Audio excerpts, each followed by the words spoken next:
জানো তো কিছুদিন আগে না আমার বাবাও এসছে। আমার মা তো আগেই ছিল আমার সাথে, এবার আমার বাবাও এসেছে।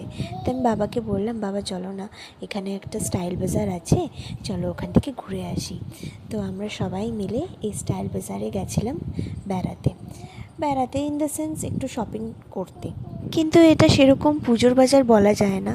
ওই বাড়ি পড়ার টুকিনাকি একটু জামা কাপড় কিনতে গেছিলাম, কিন্তু ওখানে গিয়ে দেখি যে অনেক রকমেরই জিনিস আছে জামা কাপড় ছাড়া।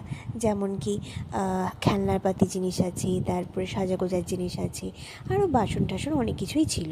তো আমার বেশ ভালো লেগেছে জায়গাটা। একটা মজার ব্যাপার জানো তো কি, আমি যখন ইনকাকে এইসব জায়গায় নিয়ে আসি, কোনো শপিং মল বা রেস্টুরেন্টে, ও না একদম চুপচাপ থাকে প্রথমে।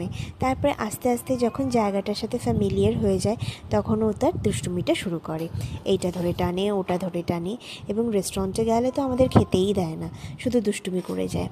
তা ওকে নিয়ে যাওয়া মানে আমাদের সাথে একজনকে নিয়ে যেতে হবে, নয়তো আমরা শান্তি করে ঘুরতে পারবো না। ওই যদি রেস্টুরেন্টে যাই আমরা, তাহলে পার্ট বাই পার্ট খেতে হয়।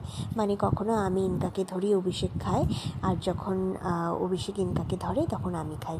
চলো তাহলে আজ চলি, টাটা।